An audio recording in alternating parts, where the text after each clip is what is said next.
Iniciamos esta segunda parte con el tercer panel que teníamos programado, que es inteligencia aplicada a ciudades y al GovTech. Vamos a presentar a Lucas Lanza, él es director de Smart City Public AI, Argentina, una usina tecnológica que ofrece soluciones innovadoras para gobiernos y ciudades inteligentes basadas en inteligencia artificial. También es presidente de la Fundación Sociedad de la Información para las Américas y miembro del Consejo Asesor de la Red de Ciudades Inteligentes de Argentina. Fue secretario de Innovación y Tecnología del municipio de Tigre entre el 2011 y 2014. Lucas. Gracias. Ahí estamos. Gracias, Fabián, por la invitación. Gracias al CEDIAT. Qué bueno estar acá en este espacio que a partir de ahora también va a ser el espacio GovTech. Les quiero contar que se cayó ChatGPT. En serio. Se cayó ChatGPT. Hoy, en este día de inteligencia artificial. Bueno, más allá de la anécdota, en particular les quiero contar un poco lo que nosotros estamos haciendo o tal vez cómo los gobiernos están utilizando o quieren utilizar la inteligencia artificial. Esa es más o menos nuestra expertise, nuestra temática. Me gustó ese meme, ¿no? En donde tenés a los gobiernos queriendo abrazar la inteligencia artificial y, y después viene, ¿no? Que para abrazar la inteligencia artificial todavía necesitamos atravesar un camino bastante largo. No sé si largo, porque la realidad es que uno puede pegar un leapfrog, hacer un salto de rana rápido a esto, pero la verdad es que nosotros, que hace muchos años trabajamos en el sector público y la tecnología, y principalmente en los municipios, estamos viendo que los municipios a veces pueden acelerar mucho en lo que es la digitalización, pero también vemos que pueden desinnovar, pueden irse para atrás. Vimos que muchos municipios en los últimos años han tenido un avance muy importante, principalmente después de la pandemia, ¿no? En donde tuvieron como una aceleración a la digitalización muy importante, pero después vimos que a veces con los cambios de gestión hay quienes deciden como a veces empezar todo de nuevo. Y eso la verdad es que le está generando un daño muy importante después a los servicios digitalizados que ya existían y a toda la experiencia, porque hoy en día el principal problema no es obtener la tecnología, sino que hacer que la tecnología funcione. Es decir, nosotros ya sabemos que puede hacer la tecnología para el sector público, pero el sector público no sabe todavía qué hacer bien con la tecnología. ¿Mm? Ahora, cuando vamos a hablar de la inteligencia artificial, también nosotros nos gusta hablar de ciudades inteligentes o de gobierno inteligente, y cuando nosotros hablamos de gobierno inteligente, hablamos de algunas tecnologías que se están conjugando entre sí y están generando saltos cualitativos muy importantes. Son tecnologías que en sí son cada una disruptivas, pero además si se juntan todas, generan todavía un cambio mucho más grande. Y esas tecnologías, tal vez está un poco lejos ahí para que ustedes lo vean, pero es IoT o Internet de las Cosas, ¿no? Que es lo que nos permite obtener grandes volúmenes de data desde donde pasan las cosas. Y una ciudad es muy rica como para obtener datos, ¿no? Y los sensores hoy que están a muy bajo costo y la tecnología que permite conectar y absorber la data en tiempo real, eso genera un insumo muy importante para lo que después va a ser la inteligencia artificial. Por supuesto, la posibilidad de la administración de grandes volúmenes de data, Big Data como el título. El caso de blockchain, que podríamos decir que puede ser como un garante de que todo el proceso esté protegido y esté certificado, si quieren, como para que, y seguro. la capacidad de la ubicuidad y de los dispositivos móviles que tiene toda la ciudadanía, que son también una fuente de obtención de datos. Todo eso, si nosotros lo metemos en una licuadora y ponemos inteligencia artificial, podemos hacer unas cosas increíbles. Ahora, esto que es bastante reciente, o que hoy podemos decir que un municipio en la Argentina incluso podría tener estas herramientas a mano, como dijeron hoy temprano, la inteligencia artificial no nació ayer con ChatGPT, hace muchos años que viene desarrollándose, y hubieron para específicamente el sector público algunas experiencias que a mí me gustaron destacar y que les recomiendo que, si están interesados, pueden googlearlo y verlo, pero hice como un recorte simplemente de algunas áreas en donde se utilizó inteligencia artificial para mejorar las políticas públicas, y puedo destacar este que ya tiene un montón de años. Estamos hablando del caso de Ann Milgram, que fue fiscal de New Jersey en el año 2007. Hay una charla en TED que ella da que es espectacular, recomiendo que la busquen. Ella vio que los delitos en New Jersey cada día eran más complejos y se dedicó a estudiar los 5 años anteriores de todos los casos con todos sus investigadores, y de manera no digital empezó a armar un patrón de conducta, y eso fue como el origen después de una herramienta de inteligencia artificial muy importante que le permitió a ella bajar el delito un 37%, ¿no? Ya lo que analizaba era cuestiones muy básicas, pero que le permitía detectar con justamente un algoritmo que se basaba en stickers en los folios de las causas, le permitió determinar cómo tenían que tomar la decisión para encarcelar a las personas o ponerle la libertad condicional, ¿no? Súper interesante, es un caso bastante complejo, pero en la justicia, desde aquel momento, al menos en New Jersey, con un caso muy interesante, se empezó a utilizar la inteligencia artificial. Este es uno de los que a mí más me gusta, no lo voy a spoilear, solamente hay ahí algunas imágenes, y que tiene que ver con el caso de la empresa Target, o de la... Target es como si fuese un Coto en Estados Unidos, una tienda departamental en los Estados Unidos. Target, podríamos decir que es una tienda departamental o no, es un supermercado grande. Una familia en Minnesota, en el año 2012, empezó a recibir cupones de descuento. En aquel momento los cupones de descuento, ¿alguien sabe esta anécdota? Ah, estaba viendo algunas risas por ahí. Empezó a recibir cupones de descuento. Era bastante frecuente recibirlos de manera física, los cupones de descuento, pero en particular esta familia, que estaba compuesta de madre, padre y 2 hijas menores, bastante jovencitas, chicas, ¿no? No más de 12 años, 12, 13 años, empezó a recibir cupones de descuento, y cada vez empezaban a recibir más cupones de descuento vinculados a cuestiones vinculadas a la cuestión materno-infantil, al embarazo, ¿no? A los bebés.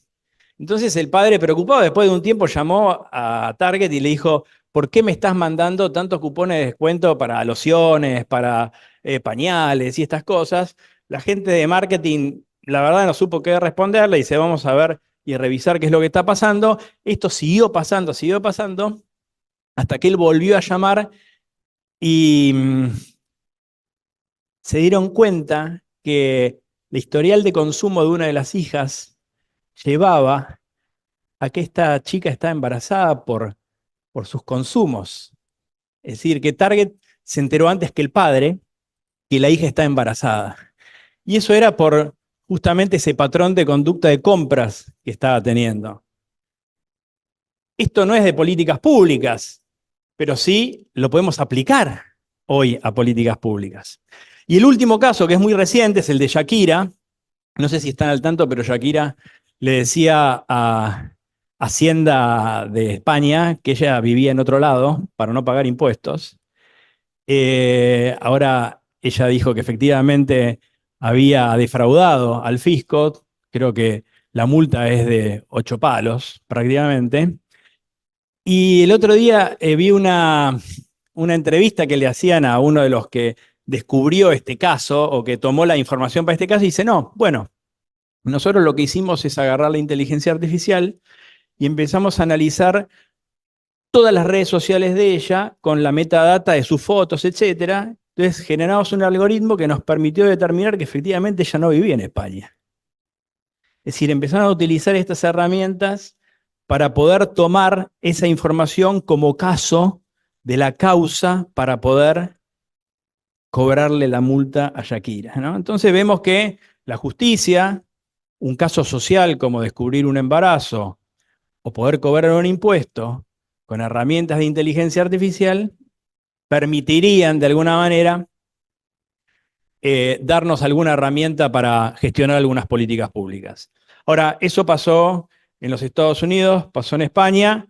Veamos qué es lo que está pasando acá en la Argentina y algunos casos de lo que nosotros estamos haciendo. ¿Venimos bien con el tiempo? Nosotros durante la pandemia empezamos a recibir llamados de los gobiernos locales pidiendo digitalizar procesos, ¿no? Estaban trabajando ellos desde la casa, todos conocen qué es lo que pasó en la pandemia, no vale la pena volver a repetirlo. Y uno de los problemas que se acrecentó muchísimo es el de la violencia doméstica, ¿no? Por un montón de factores. Y es ahí donde nosotros tenemos la oportunidad de trabajar con la Embajada Británica, quien nos fondió el desarrollo de un proyecto, que era el de buscar cuáles eran los patrones que aumentaban el nivel de víctima de una víctima de violencia doméstica. Y a partir de eso lo que nosotros hicimos fue crear un conjunto de algoritmos. Esto lo trabajamos con 4 municipios. No lo trabajamos con la gente de seguridad, lo trabajamos con la gente de seguridad, con la gente de legales, con la gente de empleo, con la gente social, con la gente de género. Y nos dimos cuenta que los empleados municipales que trabajaban el tema de violencia doméstica, tanto en el área de género como en el área de seguridad, tenían súper claro cuál era el riesgo que tenía cada víctima. Tanto es así que tenían en un municipio muy grande acá de Buenos Aires, tenían una caja que estaba toda pintada de rojo, en donde tenían los expedientes de aquellas mujeres que tenían mayor sensibilidad. Y nosotros decimos, ¿qué diferencia hay entre este expediente y este otro? Entonces venía una persona que tenía mucha experiencia y decía, bueno, mirá, te voy a explicar. Esta persona hizo tantas denuncias, esta persona la visitamos socialmente, entonces nos contó tales o cuales cosas. Esta persona está embarazada, esta persona tiene un ex marido que fue policía, ¿no? Y había un conjunto de patrones que nosotros lo que hicimos con un equipo de ciencia de datos, lo que hicimos fue parametrizarlos en un algoritmo que nos permitió, no como principal generador de datos, pero como un dato adicional en un sistema de administración, nos permitió detectar cuál era el nivel de víctima, el nivel de riesgo que tenía cada una de las víctimas, ¿no? Podemos decir que eso fue como una instancia que seguramente que a lo largo del tiempo irá aprendiendo y irá generando nuevos datos para que cada vez sea más fino a la hora de alertar.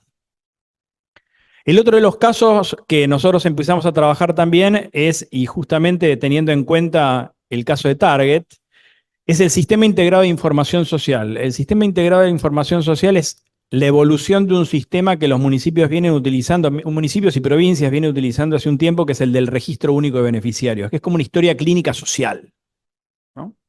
En donde se van registrando los planes que se van asignando, la problemática social que el individuo va teniendo, la composición familiar, la composición de la vivienda, pero son un conjunto de datos que permiten justamente generar una mejor administración sobre el otorgamiento de los planes sociales.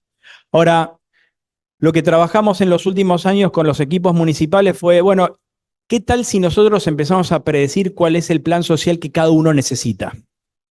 Porque el gobierno tiene una oferta de planes sociales. Digo, planes sociales puede ser desde un menú de celíacos, una computadora o un bolsón de comida, ¿no? Es bastante amplio.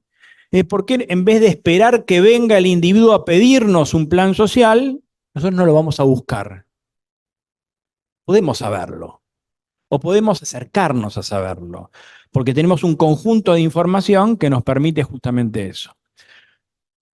No es inteligencia artificial, pero probablemente en algún momento lo sea. Es decir, esta posibilidad de tener un estado más proactivo antes que reactivo, basado en datos, y datos que van aprendiendo en el conjunto de las circunstancias sociales que va atravesando un individuo y el contexto sociocultural que puede tener, por ejemplo, un país en relación a la oferta del Estado. Y por último, podemos decir que ya hay varias herramientas basadas en inteligencia artificial para ciudades, para la seguridad y para, por ejemplo, el tránsito y transporte, ¿no? También nos pasó que, en particular, yo fui funcionario en algún momento de la Municipalidad de Tigre, entre el año 2011 y 2014.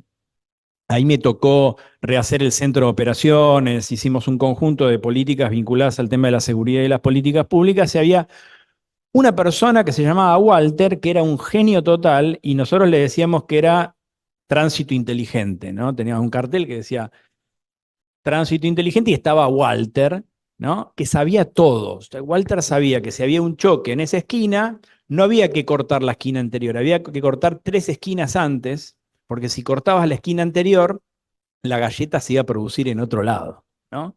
Y el tipo sabía todo. Entonces nosotros decíamos, en esa cabeza nosotros tenemos el tránsito inteligente, ¿no? Que teníamos a IBM atrás que quería hacer un proyecto enorme de tránsito inteligente y le decíamos, ¿cómo hacemos para digitalizarlo a Walter? Bueno, había un montón de data que él tenía en su cabeza que nosotros la verdad que nunca pudimos meter en un sistema, pero existen los sistemas como para efectivamente poder poner toda esa información y poder descubrir cuál es la acción que nosotros tenemos que tomar ante un sistema que funciona en nuestra ciudad, que es perfectamente matrizable en un algoritmo de inteligencia artificial, ¿no? Por eso se están creando lo que se llaman los digital twins, ¿no? Los gemelos digitales de las ciudades, en donde nosotros tenemos a la ciudad, pero después tenemos una ciudad paralela, que son todo lo que pasa de manera digital. Esto va creando una cantidad inmensa de data, que en definitiva es lo que va a producir los algoritmos para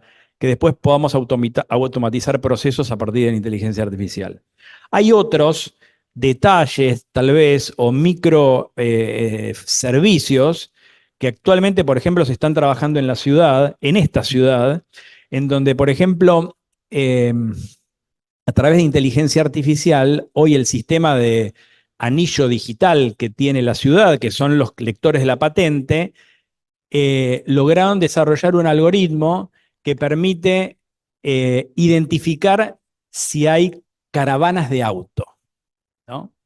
Las caravanas de auto son 2 o 3 autos que permanente van uno atrás del otro y que son una herramienta delictual. Es decir, son 2 o 3 que se organizan para salir a efectuar un delito, robar, secuestrar o lo que sea. Bueno, el sistema anillo de LPRs o ANPRs que está en la ciudad, que son de los lectores de patente, logró generar un algoritmo y justamente lo que hace es generar una alerta si existe una caravana, ¿no? Como estos hay un montón. Las cámaras hoy permiten identificar si uno... Son en donde más está funcionando la inteligencia artificial ahora, ¿no? Las cámaras de vigilancia con sus analíticas permiten, por ejemplo, identificar si hay un tránsito pesado que está pasando en un lugar por donde no tiene que pasar, o si hay mayor velocidad que, etcétera, etcétera. Son cosas relativamente simples, pero se están complejizando cada vez más. Incluso las cámaras de videovigilancia, que ahora también sirven para el tránsito, están sirviendo, por ejemplo, también para identificar si los tachos de basura están del todo tapados. Entonces, un domo que está viendo cada tanto si hay alguien que está robando, también de vez en cuando va y se fija si el tacho de basura está lleno y con un algoritmo de inteligencia artificial genera una alerta para que después vayan a retirar esos escombros o esa basura que hay de más. Nosotros tenemos un caso que lo hicimos en un municipio también bastante importante, en donde gracias al conjunto de datos que fuimos recogiendo a lo largo de un tiempo, descubrimos que la empresa de basura, de recolección de basura, está generando un fraude de al menos un 50%. Es decir, que descubrimos que podían ahorrar un 50% de tiempo y un 50% de combustible. Y además están cobrando un 50% de más a la hora de hacer la recolección. Y eso fue principalmente por un ordenamiento y un conocimiento del circuito de la recolección de la basura, lo que se recogía, dónde se recogía y lo que se disponía finalmente en algunos lugares en particular. Bueno, obviamente que hoy, con las capacidades que tenemos de recoger información de la ciudad, en donde podemos ver desde la vibración de un puente hasta la circulación de las personas, o, bueno, esto no es en una ciudad, pero podríamos hasta saber la dulzura que tiene una uva en un viñedo. Por supuesto, hoy podríamos tener una enorme cantidad de herramientas basadas en inteligencia artificial, pero en tanto y en cuanto las ciudades empiecen a digitalizar. Y tenemos la mayor cantidad de ciudades que todavía están en pañales en relación a todo lo que podrían hacer, no solamente en la digitalización a nivel general, sino los procesos que tienen. No sé cuánto me queda, pero creo que ya tengo que estar cerrando. Esto está en pañales porque todavía no hay una atracción de un retorno de la inversión clara para el sector público. Es decir, la ineficiencia no sería como un factor determinante para la mayor cantidad de municipios, al menos en nuestro conocimiento por ahora, lamentablemente. Probablemente ahora que no hay plata, sí empieza a haber una necesidad de optimizar algunos procesos, ¿no? En donde tenemos que ser mejores en el ABL, en el recojo de la basura y de la iluminación y de estas cosas que es el origen de los gobiernos locales. Ahora, con la llegada de los vehículos autónomos, vamos a tener que tener ciudades más inteligentes, más sensorizadas, y vamos a tener que generar todavía muchas más herramientas que sin lugar a dudas van a estar con un componente muy importante de inteligencia artificial por el fuerte impulso de la digitalización. Y después, esto es algo que probablemente en los próximos años pase, en la Unión Europea ya se aprobaron los primeros drones de traslado de personas, ¿no? Que se llaman eVTOL, que son los vehículos de despegue y aterrizaje vertical. Ustedes dirán, bueno, esto es ciencia ficción. Cuando nosotros en Tigre hicimos el roadmap de ciudades inteligentes, no existía WhatsApp. Nadie tenía un smartphone, ¿no? Fue hace 15 años atrás. Dentro de los próximos 15 años, la Unión Europea dice que en los próximos 5 años, los drones de despegue vertical van a ser utilizados en las ciudades para hacer envíos, incluso para llevar a personas a corto alcance, y esto sin lugar a duda va a necesitar que toda la ciudad tenga un nivel de sensorización importante. Tal vez estas dos cosas van a hacer que realmente se acelere muchísimo el proceso de digitalización o de ciudades inteligentes, en donde el componente de inteligencia artificial, sin lugar a duda, va a ser clave. Podría seguir un rato más, pero creo que se me acaba el tiempo. Muchísimas gracias. Bueno, muchas gracias, Lucas. Vamos a pasar a la siguiente charla. SITU, Sistema de Información Territorial Unificado. Carlos Castillo es ingeniero mecánico por la Facultad Regional de Santa Fe de la Universidad Tecnológica Nacional, de la cual participó como docente en el área de sistemas y como su consejero. Fue subsecretario del graduado y de extensión universitaria del rectorado, donde coordinó diferentes actividades de extensión y vinculación. También representa a la Facultad Regional de Santa Cruz de la UTN como director del proyecto SITU y del proyecto IDE, que es Infraestructura de Datos Espaciales. Bueno, buenas tardes a todas y todos. Es un honor para la Facultad Regional Santa Cruz estar acá y un gran agradecimiento al CEDIAT, a Vintecar, que le integramos a través de la UTN, ¿no? Y un saludo particular del decano, de Sebastián Puig, Recordábamos hace un rato con Fabián que tenemos ya unos 20 años de historia juntos, en su momento como gestión de la Secretaría de Extensión de Rectorado, ahora Sebastián como decano de la Facultad Regional Santa Cruz, bueno, y yo integrando uno de los grupos de trabajo de esa facultad, si bien no vivo allá, pero hemos desarrollado varias actividades, entre otras, esto que les voy a mostrar ahora. El Sistema de Información Territorial Unificado es la IDE de Santa Cruz, Infraestructura de Datos Espaciales. En realidad, una infraestructura de datos espaciales, tal como dice ahí, está compuesto básicamente por 4 partes. No se llega... Ah, sí, ahí se ve. Voy a parar un poquito. Esa es la descripción, ¿no? Es un conjunto de recursos, tecnologías y políticas que permiten compartir datos geográficos y tiene básicamente 4 componentes, de los cuales 3 son más tecnológicos y uno más humanístico, me gusta decirle. Los componentes son los datos espaciales propiamente dichos, básicamente se procesan a través de un programa de SIG, de Sistema de Información Geográfico, se usa mucho como programa de libre dominio QGIS.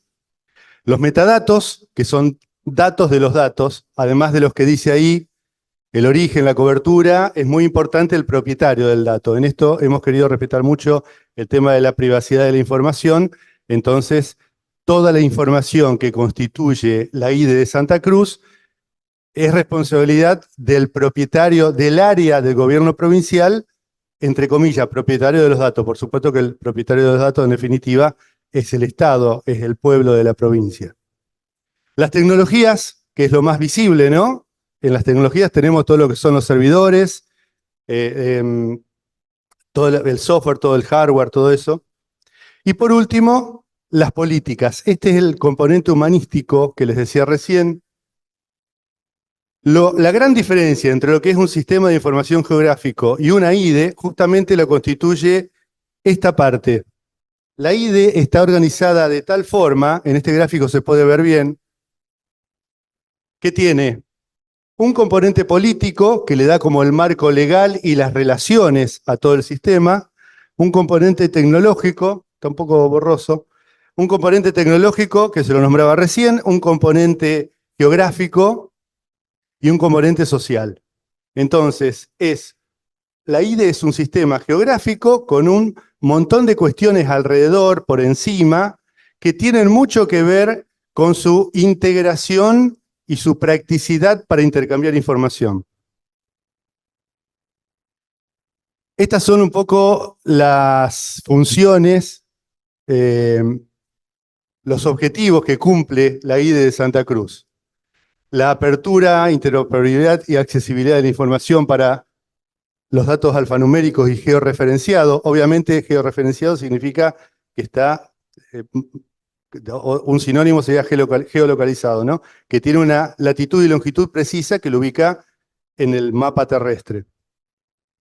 Conecta actores públicos, privados, académicos, de los distintos niveles del gobierno, ya sea municipales, provinciales, para que trabajen de una forma más cooperativa y más efectiva, para que las políticas de Estado sean más efectivas. Promueve mucho la coordinación interinstitucional y técnica entre los organismos de la provincia. Esto es muy importante. Muchas veces, esto lo hemos podido comprobar en Santa Cruz, pero tengo experiencia también en la provincia de Santa Fe, las distintas reparticiones dentro de los ministerios funcionan como organismos estancos. No hay intercambio de información y muchas veces ni siquiera de datos que le sirven a una y hay mucha duplicidad. Bueno, uno de los objetivos principales de la IDE es que no exista eso. Y muy importante, la planificación. La IDE es una herramienta importantísima para la planificación de políticas públicas. Es una herramienta que en el caso de la provincia de Santa Cruz, en su momento la gobernadora, y entiendo que actualmente ante el cambio de gestión también se está dando, las políticas públicas permiten una planificación mucho más efectiva y más real si se utiliza la información que contiene la IDE. La evolución del proyecto. La IDE de Santa Cruz fue construida básicamente en 3 etapas. La primera comenzó en 2018 y la última terminó hace prácticamente un año. Pero previo a eso, hubo una experiencia muy enriquecedora que nos sirvió como base, que se llamó el Sistema de Información Territorial de Santa Cruz. Allá por 2008, no conozco quiénes gestaron eso, pero en su momento, en el concierto de las IDES de la República Argentina, de las IDES provinciales, el CIT de Santa Cruz es como que hacía punta. Era una de las pocas IDE que existía en ese momento, todavía ni siquiera tenía la forma de IDE, digamos, pero era un sistema de información territorial bastante perfeccionado. Por motivos que no vienen al caso, se discontinuó, y ese liderazgo que en ese momento la provincia de Santa Cruz tuvo, después fue recordado, y cuando nos volvimos a integrar a las IDES de la República Argentina, ahora vamos a ver un poquito, además lo tocaba... perdón. ¿Cómo retrocedo? Acá. Ahí está. Cuando veíamos este gráfico, IDERA significa Infraestructura de Datos Espaciales de la República Argentina. Es una comunidad de actores de distintos niveles, provinciales, municipales, académicos y nacionales, de entes, que conforman una red cuyo sustento lo da el IGN, el Instituto Geográfico Nacional, y que fija los lineamientos que las IDES tienen que cumplir para ser reconocidas como tales. Ahora vamos a hablar un poquito de la evolución de la IDE de Santa Cruz para que sea reconocida como IDE, como es en este momento. A su vez, IDERA, la IDE de Argentina, se integra en un contexto regional y en un contexto internacional de IDES. El hecho de que sea una IDE, hace un rato les decía el tema de del intercambio de información, de la estandarización de la información. Se llaman metadatos, se llaman catálogos de objetos geográficos, tienen que cumplir con una serie de requisitos para poder intercambiar información con otras IDES a nivel de red. Si los cumplen, se considera una IDE y de ahí la practicidad que tienen.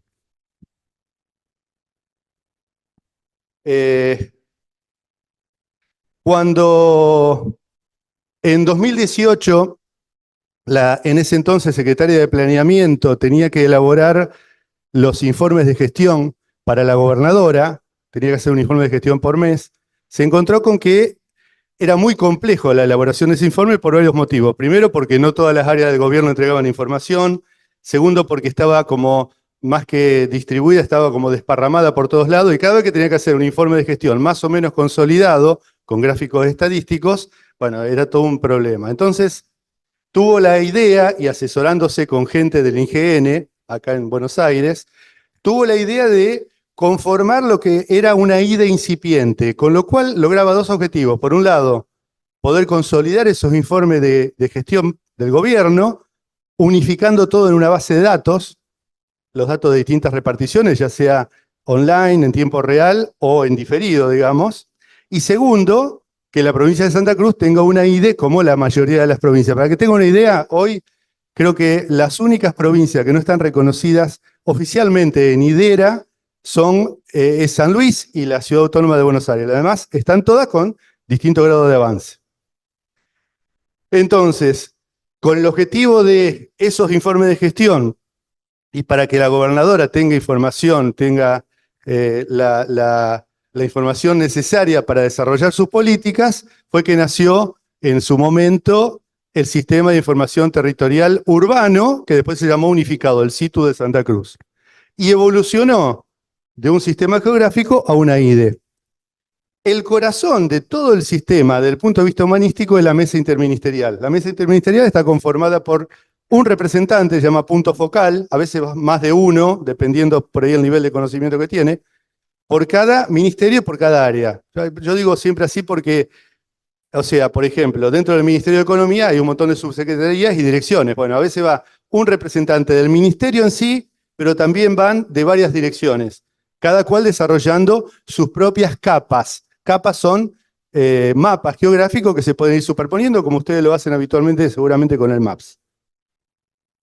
Además están también en la mesa interministerial representados los entes descentralizados y las empresas del gobierno de la provincia de Santa Cruz, como ser SPS, Servicios Públicos Sociedad del Estado, la Administración General de Vialidad Provincial, etcétera, etcétera. Están prácticamente todo el gobierno de la provincia representado en esa mesa interministerial a través de los puntos focales. Como les decía, comenzó en marzo de 2018. Rápidamente la primera etapa sentó las bases de la futura IDE, porque ahí se conformó la mesa interministerial. El principal objetivo de la mesa es la coordinación y toma de conciencia de la importancia de la IDE de Santa Cruz. Desde que comenzó, en la primera etapa, hubo 3 organismos que integraron el proyecto: el gobierno de la provincia, la facultad, la UTN de Santa Cruz y el CFI como ente financiador. El Consejo, las 3 etapas fueron financiadas por el Consejo Federal de Inversiones, para lo cual presentamos sendos proyectos. No sé si les ha tocado trabajar con el CFI, pero la presentación, aceptación y aprobación de un proyecto tiene sus bemoles, digamos. Hubo mucha ida y vuelta, mucha negociación, pero finalmente creo que, y con buen tino, el CFI aceptó, aprobó y financió las 3 etapas. De otra forma, seguramente no se hubiera podido realizar. Bueno, entonces, la primera etapa sentó las bases de la futura IDE. La segunda etapa, ahí se integró el municipio de Puerto Santa Cruz, porque la idea era extenderlo también a nivel municipal. Si bien obviamente se cuenta con información de los municipios, en ese caso era propia interna del municipio de Santa Cruz. Y además se dejó todo listo para que en la tercera etapa realmente tuviera como objetivo la integración a IDERA, para lo cual en la segunda etapa se generó el gestor de mapas, el visor, no sé si alguien tiene conocimiento técnico de esto, el catálogo de metadatos, los servicios geográficos, la base de datos geográficos, etc. Bueno, y la tercera etapa, que como les decía, en cuanto a la relación con la facultad, finalizó hace casi un año, cumplió holgadamente sus objetivos. Ya en marzo del año pasado, el sistema está publicado, ahora les voy a poner el link, el sistema está publicado en internet. En ese momento también fue aceptado por IDERA.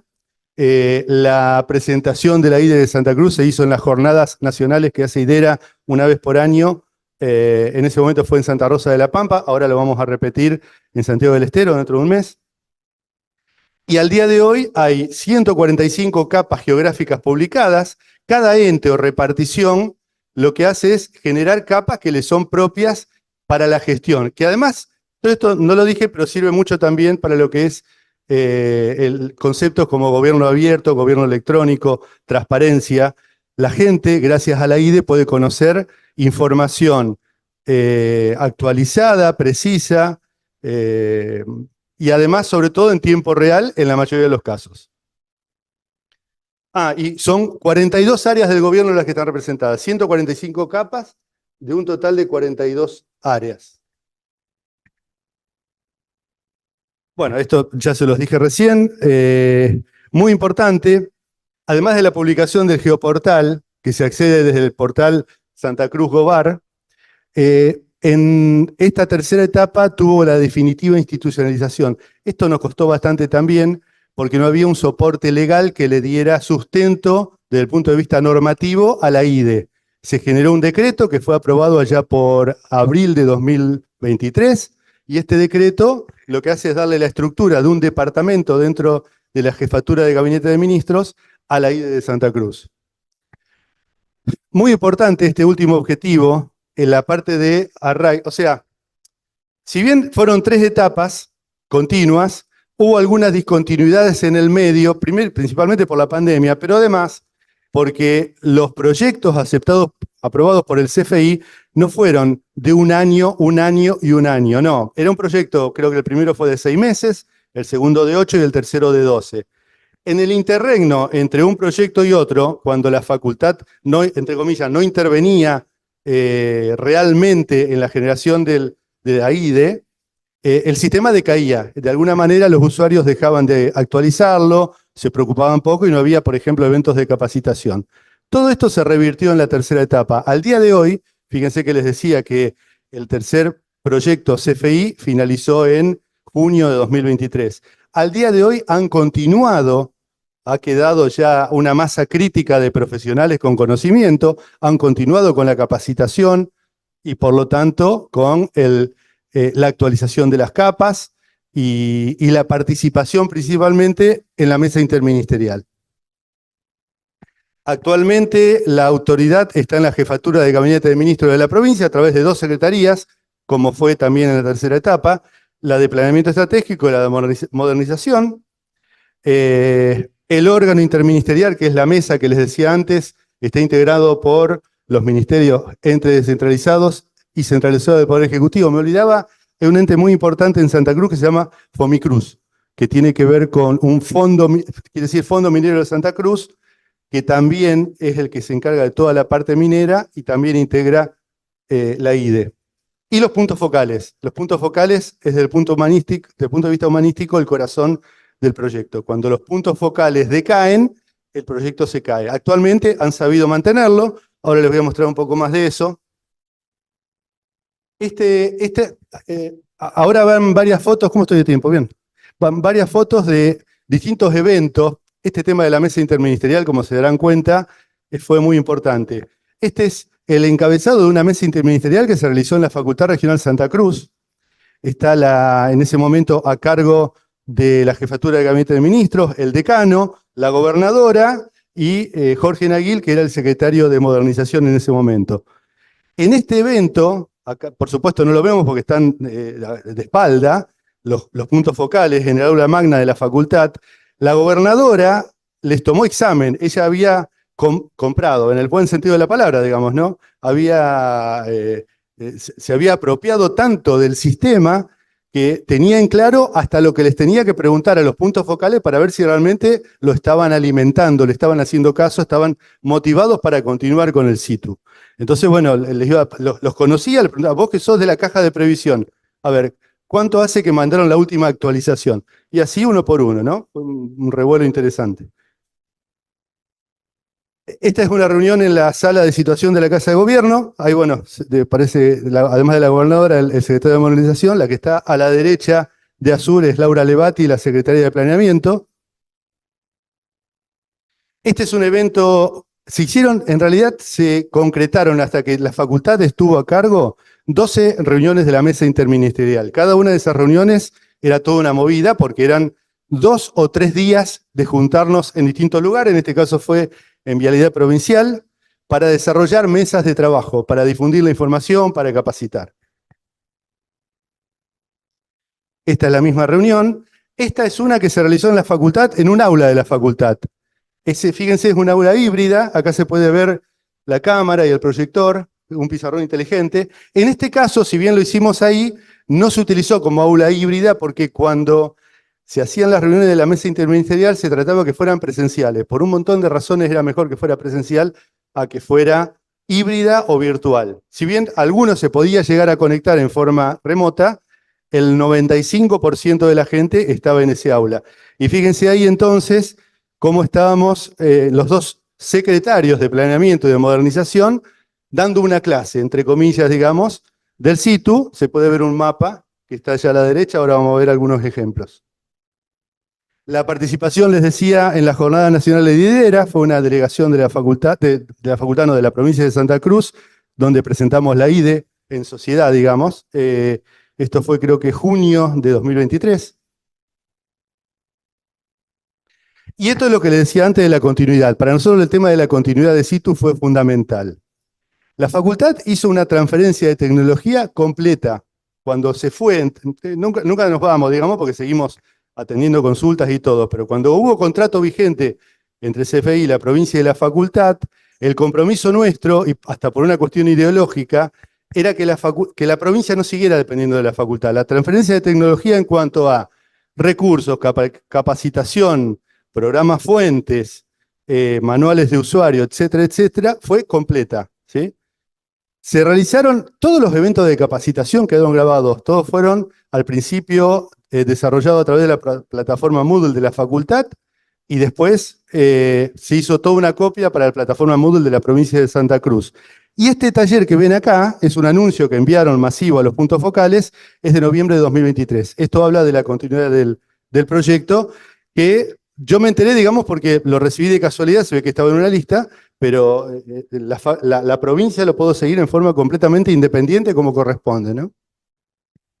Este es el taller ese, justamente, que está desarrollado. La chica que se ve a la derecha de azul es Bárbara, se llama, integra, ahora van a ver varias capas generadas en la Secretaría de Ambiente de la provincia de Santa Cruz, y ella es la técnica responsable de esto. El geoportal está conformado básicamente, me queda poco tiempo, ¿no? Básicamente por tres partes. Las ven ahí abajo, la parte de mapas, geoservicios y metadatos. Esta es la dirección que cuelga del portal de la provincia de Santa Cruz. Este es un banner al cual se pueden conectar. Este es el stack tecnológico para lo que les interesa más la temática, ¿no? Todo programa de libre dominio. Esto no cuesta un solo peso, digamos, está disponible en internet para todos los que, por supuesto que de alguna manera la contraprestación es que cuando uno genera algo con estos programas lo tiene que hacer público también. Para la parte de publicación y procesamiento, GeoServer y PostGIS, Metabase, que es un programa de inteligencia de negocios,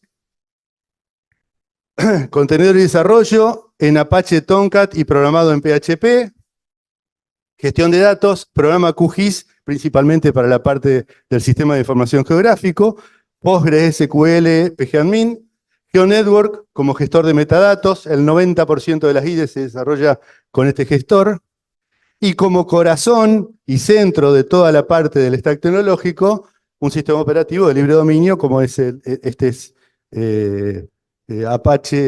Ubuntu Server, que como les decía, está para bajárselo e instalárselo para cualquiera de forma gratuita, ¿no? Es una versión de Linux. Bueno, esto lo paso rápido. Y acá quería hacer una breve introducción, un poco, Lucas recién habló un poquito del tema. Cuando hablamos de Big Data, las IDEs en general tienen una forma de organizar la información que para usarla como materia prima de lo que sería principalmente un esquema de gemelo digital, está muy bueno porque es como que la información, a diferencia de lo que es unos datos desparramados o sin organización, está completamente estructurada. Entonces,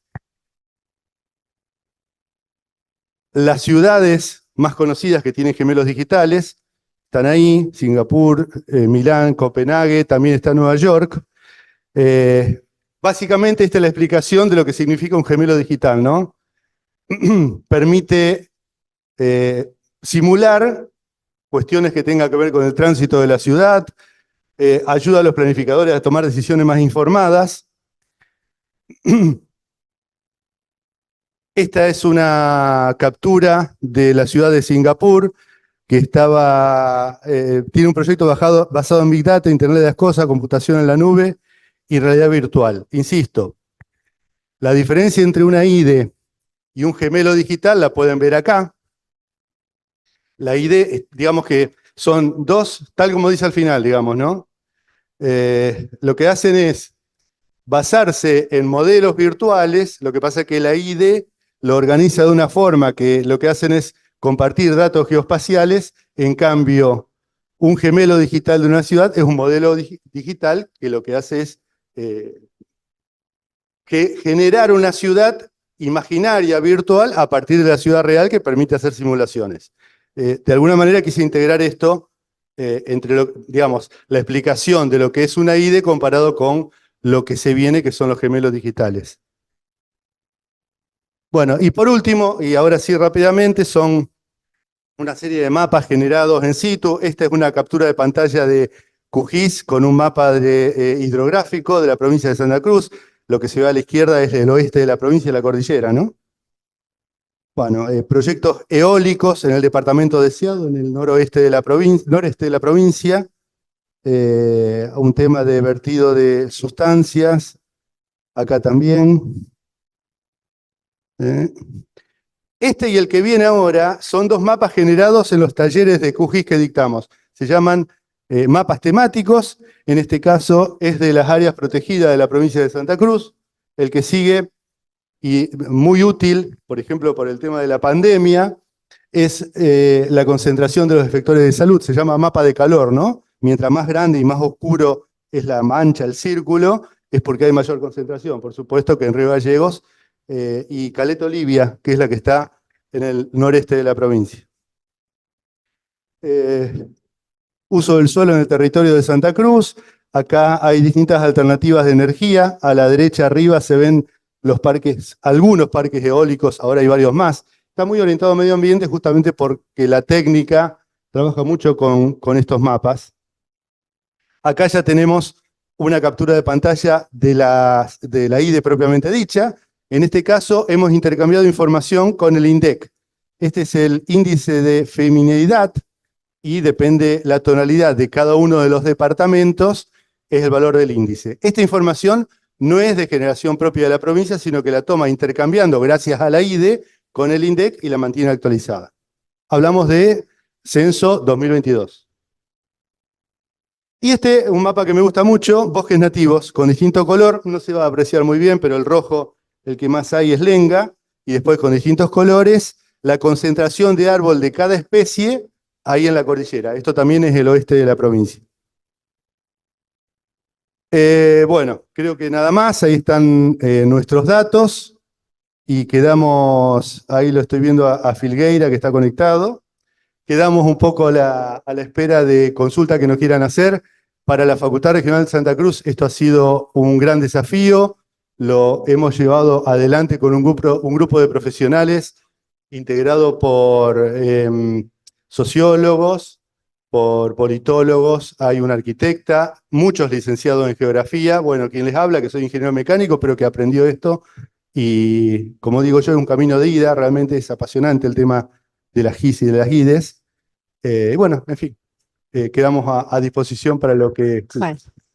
Bueno, muchas gracias, Carlos.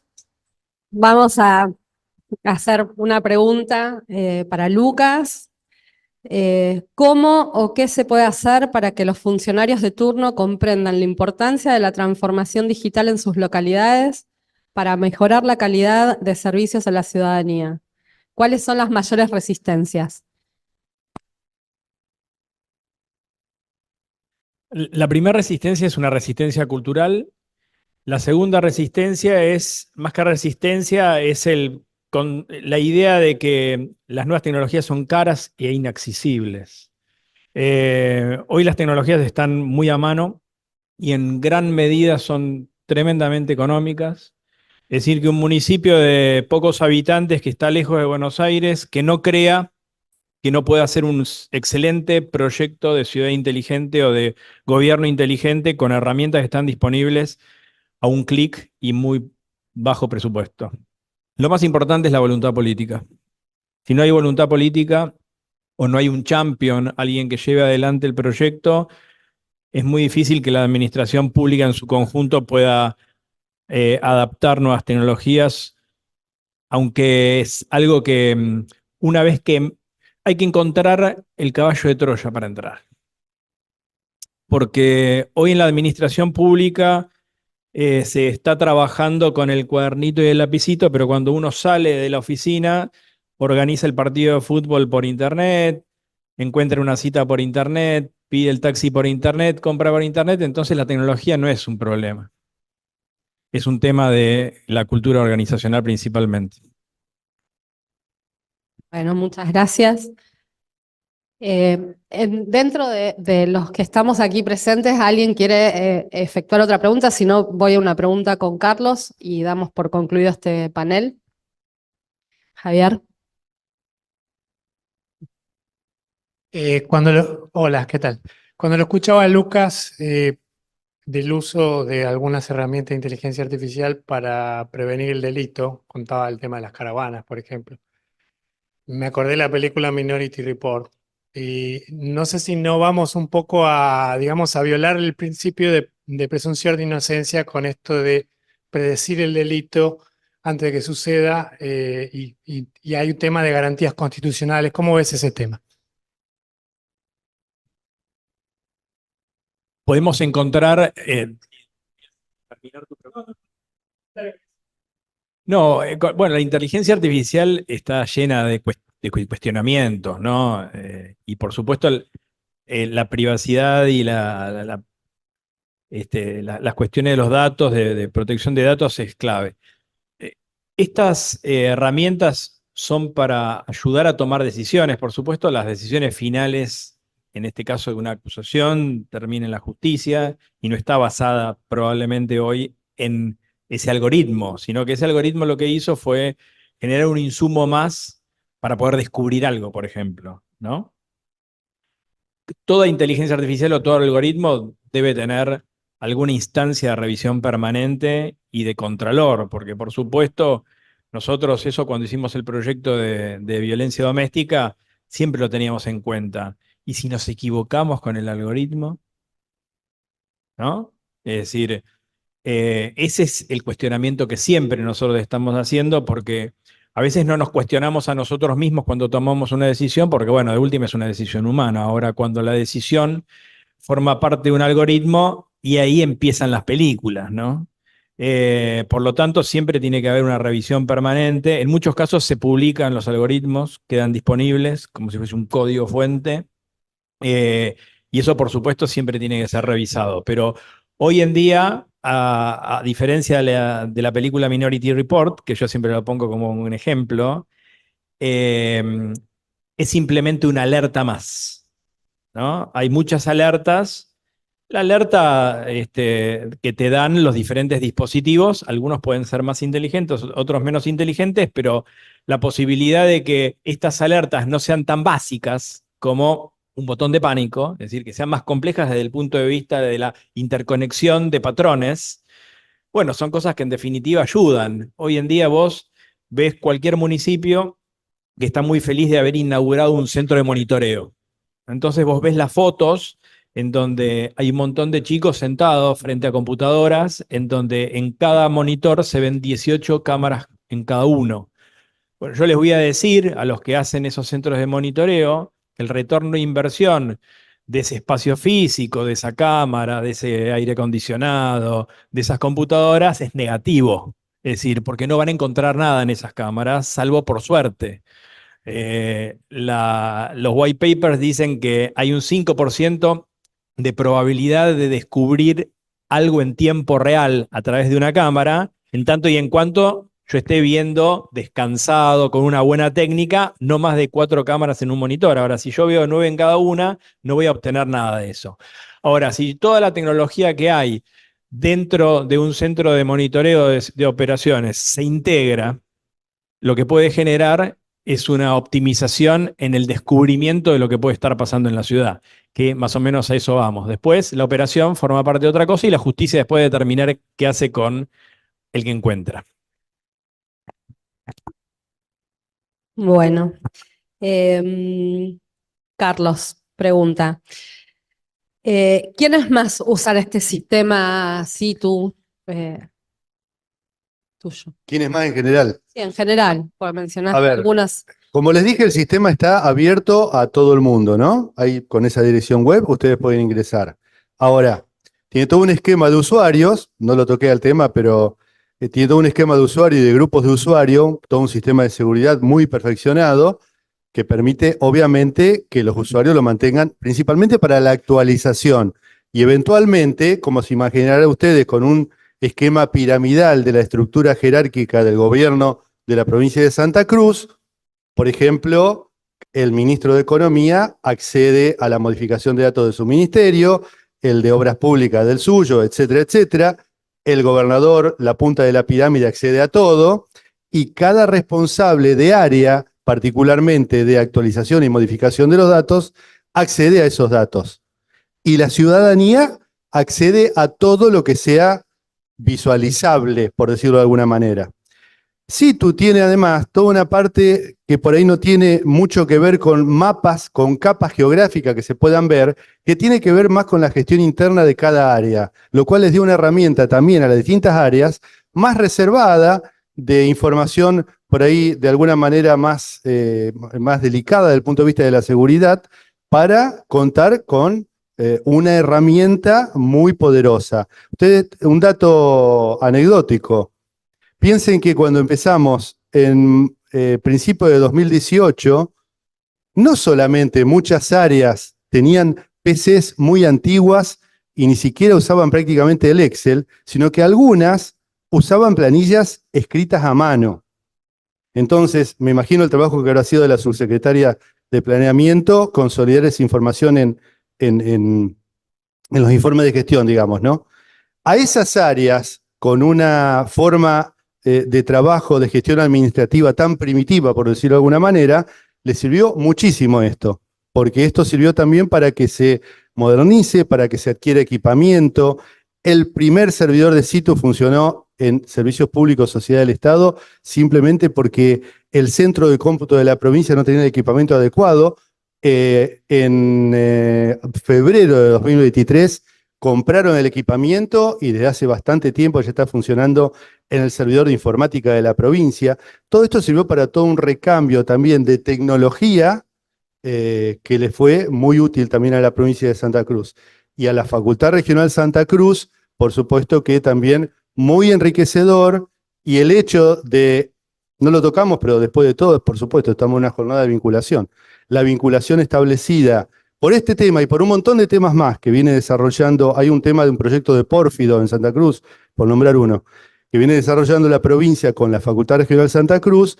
La relación de trabajo es muy estrecha y la forma de vincularse es muy dinámica, y eso hace también mucho a la gestión de vinculación, a la forma que entendemos en la UTN como nuestra matriz de origen, de estar orientada principalmente al trabajo y a la producción, para vincularnos con el medio socioproductivo. Eso es muy enriquecedor también para la facultad y son lineamientos que vienen del rectorado y también del decanato de la facultad.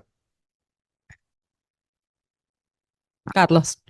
¿Se puede acceder a esos datos para reutilizarlos en otros sistemas? ¿Tiene APIs públicas? El catálogo de objetos geográficos fija lineamiento que tiene que ver con intercambio de información, ya sea directamente tomar capas a través de un lenguaje que se llama XML, como de archivos de intercambio de información completamente universales. Todo lo que vieron, o lo que pueden acceder en situ de mapas y capas, se lo pueden bajar, además de ese lenguaje, que es más propio en todo caso del intercambio de información ya a nivel más técnico, en formato CSV, o sea, datos separados por comas, que es completamente intercambiable por Excel, ¿sí? Los datos a través de ese formato y la parte más geográfica y de georreferenciación de formatos estándares, lo cual, perdón, me olvidaba los metadatos. Los metadatos también tienen formatos que permiten que desde, entre comillas, desde afuera se pueda acceder a todos los datos del situ. Es decir, a todos los metadatos de situ en forma completamente estándar. De no ser así, no tendríamos una IDE.